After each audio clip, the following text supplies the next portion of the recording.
एक जंगल में कौवा और चील आपस में बातें कर रहे थे। कौवे ने चील से कहा, अरे चील बहन, ये क्या है तुम्हारे पास? कौवे, तुम्हारी बहन मॉडर्न हो गई है। अब मैं कोई भी मांस कच्चा नहीं खाती, बल्कि आग पर रोस्ट करके खाती हूँ।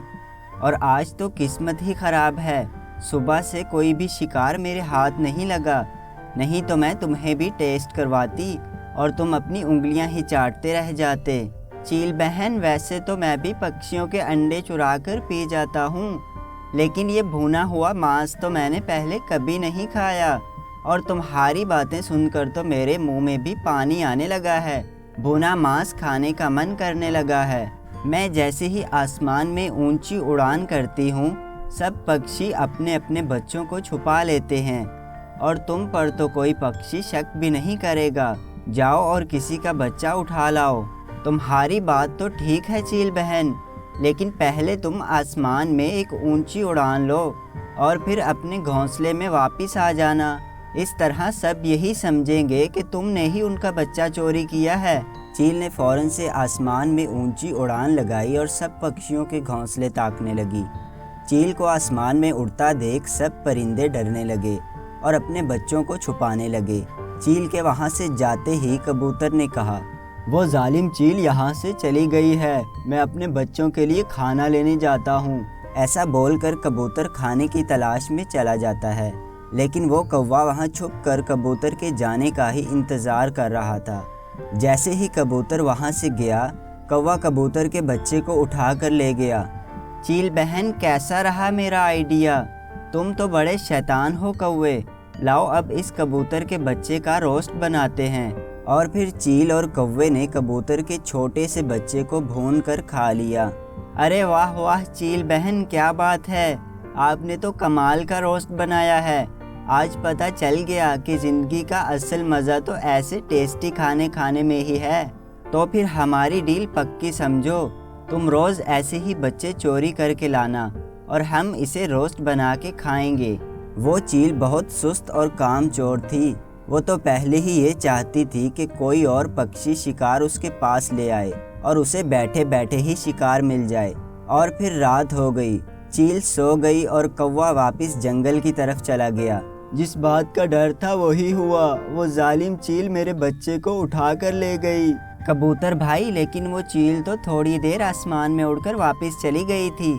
मैं भी यही समझकर खाना लेने चला गया था, लेकिन पीछे से उस जालिम चील ने मेरा बच्चा छीन लिया।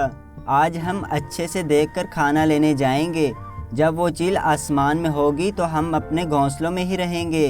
वो ऐसे बातें कर ही रहे थे कि चील आसमान में आ गई। वो देखो कबूतर, वो चील फिर से आ गई। आजकल तो वो चील रोज़ाना ही आने लगी है, पहले तो कभी कभार ही आया करती थी। चील आसमान में चक्कर लगाने के बाद वापस चली गई। चलो जल्दी से सब लोग अपना अपना खाना ढूंढ लाओ, वो चील वापस चली गई है। फिर सब पक्षी खाने की तलाश में निकल पड़े, लेकिन वो चालाक कौवा दूसरे रास्ते से वापस आ गया और इस दफ़ा उसने चिड़िया के बच्चे को उठा लिया। चील बहन, ये देखो सरप्राइज, इस दफ़ा चिड़िया का बच्चा लगा है हाथ। इस तरह हम दोनों मिलकर तो पूरे जंगल के पक्षियों के बच्चे भी खा जाएं तो किसी को शक नहीं होगा हमारे ऊपर। हाँ कौवे, ठीक कहा। अब तो जब तक हमारी दोस्ती पक्की रहेगी, तब तक हम रोज़ भुना हुआ मांस खाया करेंगे।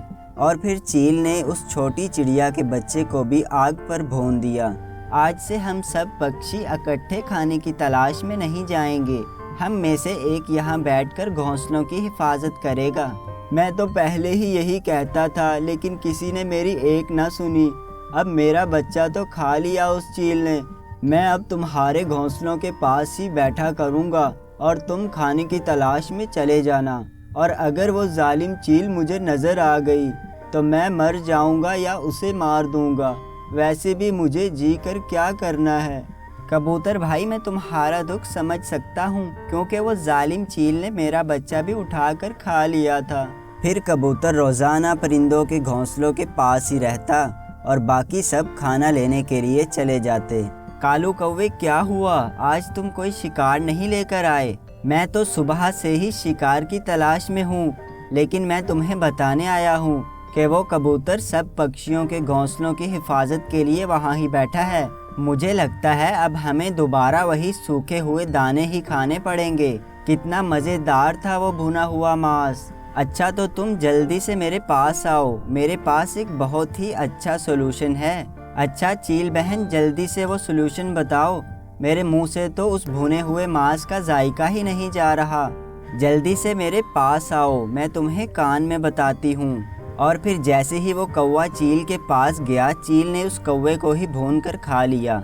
इस कहानी से हमें ये सबक मिलता है कि अपने से ज़्यादा ताकतवर लोगों से दोस्ती नहीं करनी चाहिए।